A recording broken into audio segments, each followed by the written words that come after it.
Ever feel like you're drowning in information after getting some big news? Yeah, like you're just trying to keep your head above water. Exactly.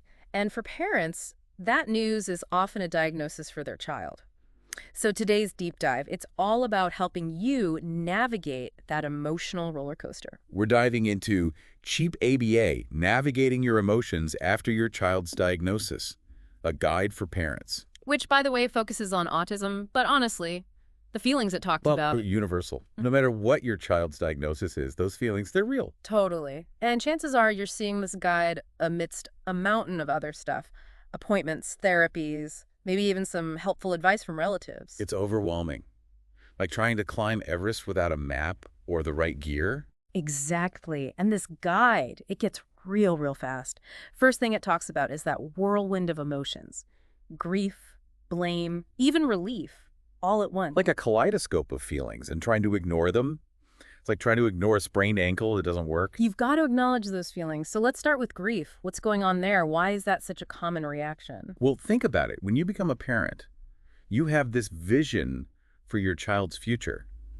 And a diagnosis, it can challenge that vision. It's like redrawing a map you thought you knew. New landmarks, new terrain. And sometimes you're not even sure where to begin. Right, which might be why the guide also talks about blame. It's a tough one. It is. We want reasons, explanations, especially when it comes to our kids. Yeah. But here's the thing. A diagnosis, it's not anyone's fault. It's not about pointing fingers. It's about understanding and adapting to a new normal. Exactly. But then, and this one surprised me, the guide mentions relief as a potential reaction. Relief. How does that fit in? Imagine you've been noticing things, advocating for your child, maybe going through a long diagnostic process. Getting that diagnosis, even if it's a lot to process, can also be validating. Like finally having a name for what you've been seeing. Exactly. But then, of course, there's worry. That one's probably a constant companion for parents in this situation. Understandably so. You're thrown into a world of new information, therapies, potential challenges. It's a lot to handle. And speaking of a lot to handle, I can just picture our listener maybe surrounded by brochures, research papers, Information overload. leading to, you guessed it, confusion. It's completely normal to feel confused, especially in those early stages after a diagnosis. You don't have to become an expert overnight. This is a marathon, not a sprint. It's like finding your sea legs, right? You're not going to stop the waves, but you can learn to ride them. And that's where the guide gets really practical. It's not about pretending those emotions aren't there. It's about what you do with them. Exactly. It's about having a game plan. And this guide, it breaks that plan down into steps, starting with, and this one might seem obvious, but acknowledge your emotions. Which, let's be honest, we're not always great at doing. We stuff things down, try to power through. Right, like ignoring that sprained ankle, hoping it'll magically heal itself. Exactly.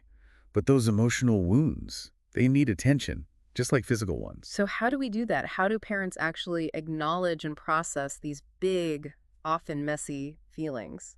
Give yourself permission to feel them. Journal, paint, talk to a friend, find a therapist. Find what works for you. Yes. And don't judge yourself for those feelings. They're real. They're valid. And speaking of giving yourself permission, the guide also talks about the importance of time. Just giving yourself time, what does that look like for parents in this situation? It means letting go of that pressure to have it all figured out right away. There's no deadline for processing a diagnosis. Some days will be harder than others, and that's okay. It is. You're allowed to have those days. You don't have to rush through it. And while we're on the topic of letting go of pressure, the guide also stresses self-compassion, which I think can be really hard, especially for parents. Oh, absolutely. We're so used to putting everyone else's needs first. But think about it. If a friend came to you feeling this way, you wouldn't judge them, right? Of course not. You'd be there for them. Exactly. And that's what self-compassion is. It's treating yourself with that same kindness you'd offer a friend. Being your own best friend, especially on those tough days. And speaking of treating yourself kindly, that leads perfectly into the next coping mechanism, self-care, which, let's be real, can feel impossible when you're caring for a child with extra needs. It's true. It's easy to feel guilty about taking time for yourself, but you can't pour from an empty cup. So true. But what does self-care even look like for parents in this situation? It's not like you can just jet off to a spa for a week. No, it doesn't have to be fancy or elaborate. It's about those little things that bring you joy and replenish your energy. A hot bath, a walk in nature, listening to your favorite music. Finding those little pockets of peace throughout the day. Exactly. Because when you take care of yourself, you're better equipped to care for everyone else. And sometimes self-care means reaching out for support, which brings us to the final coping mechanism highlighted in this guide, connecting with other parents. Because let's face it, sometimes the only people who truly get it are those who've been there. Who understand what you're going through. Exactly. It's invaluable to have a space to share your experiences, your fears, your triumphs, without judgment. Finding your people, your tribe. But with so many groups and forums online, where do you even start? I'd say start with reputable organizations related to your child's diagnosis.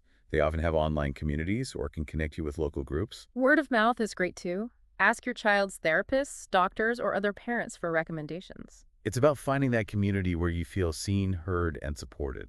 It's like finding your people, your safe harbor in the storm. Exactly. Yeah. And here's where this guide takes a turn I love. It goes beyond just coping. It's about finding the joy in your journey. Even with challenges, there's still so much good. It's about shifting your perspective, seeing those little wins. Those inch-stone moments. Yes. And the guide highlights two big ones: celebrating your child's progress and making time for just plain fun, quality time together.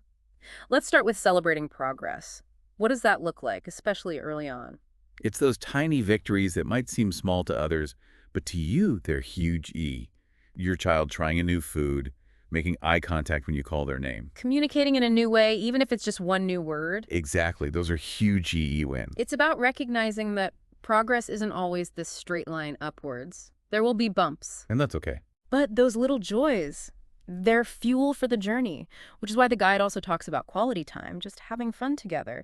But how do you do that when life feels full of appointments and therapies and, well, just a lot? Be intentional. Even if it's just 15 minutes a day, put away the phone, close the laptop, and just be present with your child. No distractions, just connection. Exactly. Read a book, build a fort, go for a walk, have a dance party. Yeah. Doesn't have to be fancy. Just fun, making memories you can both look back on.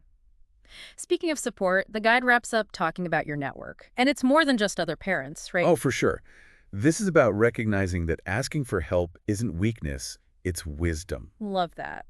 Build a network for you, Andy, your child, Yeah. family, friends, therapists, doctors. Everyone plays a part. It takes a village.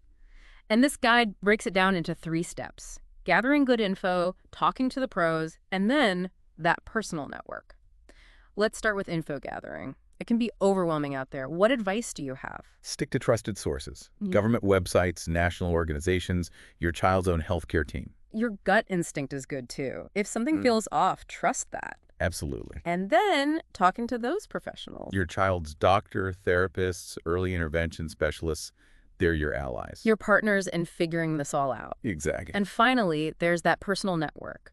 Friends, family, your community. How do you even begin to ask for the kind of help you need? Honesty.